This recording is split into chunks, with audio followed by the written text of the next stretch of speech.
સદગુરુનું કયું કરી અહોનિશ નામ શ્રી હરિનું સમરીએ, અવર ઉપાય અર્થ ન સરીએ સાહેબ, હરિહરિ કહેતા નિશ્ચય કર્યું. એનું કયું કરવું પડશે, અને એને એમ કીધું ગુરુનું કયું કરજો. ગુરુ દીક્ષા લીધી એટલે ઉતરી ગયા, કદાચ ભૂલ પડી જશે, કદાચ ખાલી ગુરુ દીક્ષા લીધી. ગુરુ દીક્ષા તો રાવણે લીધી હતી, ગુરુ દીક્ષા તો પરશુરામે લીધી હતી મહાદેવની પાસેથી. અને જ્યારે પરશુરામ ભગવાનનો છેલ્લો સમય આવ્યો ને ત્યારે પરશુરામ ભગવાન ધનુષ બાણ મહાદેવને સમર્પણ કરવા માટે ગયેલા કે પ્રભુ બસ હવે મારો સમય પૂરો થાય છે, હું આ સમર્પણ કરું છું. મહાદેવે કીધું તું એક કામ કર. પરશુરામ ભગવાન તો આપ જાણતા હશો, આનો સત્સંગ ઘણો બધો ચાલે, પણ આજે ગુરુ વિશે જ લેવો છે એટલે. અને ગુરુ પ્રત્યે શ્રદ્ધા કેવી અટલ બનાવવી જોઈએ.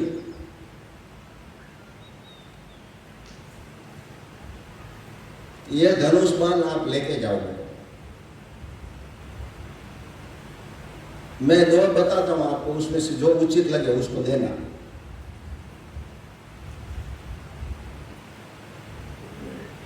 एक रावणનું નામ લીધું, બીજું जनक રાજાનું નામ લીધું. आपको जहां उचित लगे वहां ले जाओ. ભગવાન પરશુરામ પરમપિતા પરમાત્મા જેની અંદર નારાયણની શક્તિ હતી, પણ છતાં એને પણ ગુરુ કર્યા હતા. એ અલગ હતા, અમર હતા, કાયમ હતા, કીર્તાર હતા, માલિક હતા, પોતે માલિક હતા, પણ છતાં એને ગુરુ દીક્ષા લીધી હતી. અને એને જ્યારે કીધું કે જેનામાં પવિત્ર વિચારો હોય એને આપજો, હવે નિર્ણય તમારે લેવાનો. ધનુષ બાણ લઈને જાય છે, રાવણના દરબારમાં ગયા, એન્ટ્રી કરી.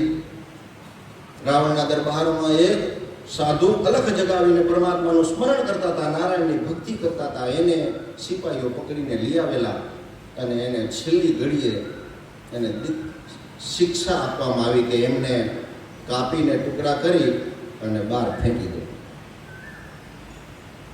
એટલામાં પરશુરામ ભગવાને ધનુષ બાણ લઈને એન્ટ્રી કરી. ભગવાન પરશુરામ જેવા એન્ટ્રી કરે છે, રાવણ બે કદમ થંભી ગયા.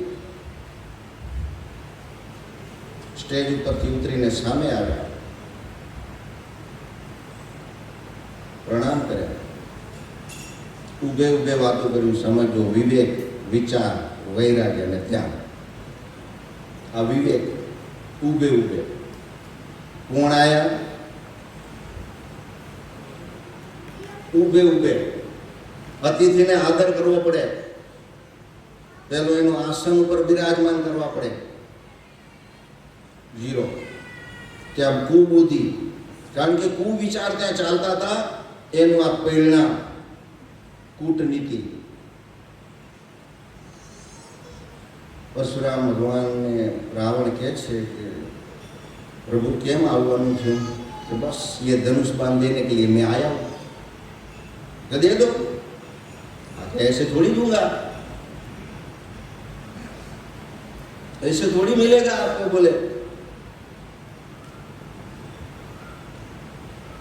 तो કે કેમ આપશો? તો કે તારા વિચાર ભ્રષ્ટ વિચાર છે, અનિષ્ટ છે, કૂટ વિચારો છે, એટલે તારું કામ નથી. બોલે તને ના અપાય. મારા આંખો દેખેલું અને સામે સામે આ કાર્ય કરે છે એટલે તને ન અપાય. તો કે પ્રભુ બીજું શું આપું તમને? મારા દરબારે આવ્યા તો આપું શું? તો કે આને આપી દેજે. તું કાપવાની વાત કરે છે ને, એ તું મને આપી દે. સાક્ષાત મેં કહું, આજે આપણા સદગુરુદેવ જાંબુદીપમાં બેઠા એ પોતે છે ચોથા યુગના સદગુરુ. એ ચોથા યુગના વારાના ગુરુ છે સાહેબ, વારાના ધણી છે. ક્યાંક વિષય આવતા હોય ને ભૂલી જજો. અહીંયાથી વધુ મળે, અહીંયાથી વધુ મળે, અહીંયાથી વધુ મળે. સાહેબ શાસ્ત્ર બતાવે છે કે સ્વધર્મને આચરો, સ્વ પોતાનો ધર્મ, સ્વધર્મને આચરો, ચાહે અલ્પ ગુણદર્શનીય હોય. સ્વધર્મમાં મરવું શ્રેષ્ઠ છે, પરધર્મ માનો દુઃખ આપા. બીજામાં કદાચ લાલચ લાગતી હોય કે અહીંયાથી વધુ મળે, અહીંયાથી મળવું મળે, પેલી આપણી પાત્રતા બનાવવી પડશે સાહેબ. આપણી પાત્રતા બનેલી છે એવું નક્કી કર્યું, એ આપણાથી કેમ નક્કી થશે? એ તો જ્યાં આપણા ઉપર બધાના ઉપર ચોકી કરીને બેઠેલા છે પોતે ઈ નક્કી કરશે સાહેબ. આપણાથી શું નક્કી થાય? આપણે તો એને સમર્પણ છીએ. અરે શાસ્ત્ર બતાવે છે કે શીશ દેતા જો ગુરુ મિલે તો બી સસ્તા જાણ. કલયુગમાં સહજ ભક્તિ બતાવી છે. સહજ. ઘર છોડવાનું નથી, ત્યાગ કરવાનો નથી, ઘર છોડીને ક્યાંય જવાનું નથી. આની અંદર જ રહીને કમાવાનું છે આપણને. અને કેવી રીતે કમાવાનું? ત્યારે પરશુરામ ભગવાન એને લઈને જાય છે ને જનકના દરબારમાં જાય છે. ત્યારે સિપાહીઓ દોડતા દોડતા ને જનક રાજાને કહે છે કે પરશુરામ ભગવાન આવે છે. જનક રાજા જૂતા પહેરવા ના ઉભા રહ્યા અને દોડતા દોડતા દોડતા ને પ્રભુનું ત્યાં દર્શન કરીને હામી કર્યો અને પ્રભુ આવો મારા દરબારે. પહેલા ત્યાં આવકાર કરીને પહેલા કહે છે તમે આસન ઉપર બિરાજમાન થાઓ. એના આસન ઉપર બિરાજમાન કરાવડાવે છે. એનો વિવેક કરે છે અને વિવેક કર્યા પછી એમને પૂછે છે કે પ્રભુ કેમ આવવાનું છે? આ વિવેક સાહેબ આપણા શાસ્ત્રોની અંદર દરિયા ભર્યા ને વેદની ક્રિયા. દરિયા ભરેલો છે એમાં થોડી ઝંઝોળ કરવો પડશે અને એ દરિયા ભરેલા છે વેદની ક્રિયા. ચૂકે 84 ના માસુ માર પડશે ને શર્મિંદા થશો, જીવ ગયે ફોકટ ફેરા ખાશો. બ્રહ્મણાએ તો જગવાઈ રહ્યો. અરે ભટકતા બોલ્યા એ રે કે જેને સાચા સદગુરુ નથી ભેટ્યા એ કેમ કરી અમર થાય? હજી સદગુરુને શોધવા આપે નીકળ્યા. ક્યાં સદગુરુ, ક્યાં સદગુરુ? હા, ક્યાં સુધી?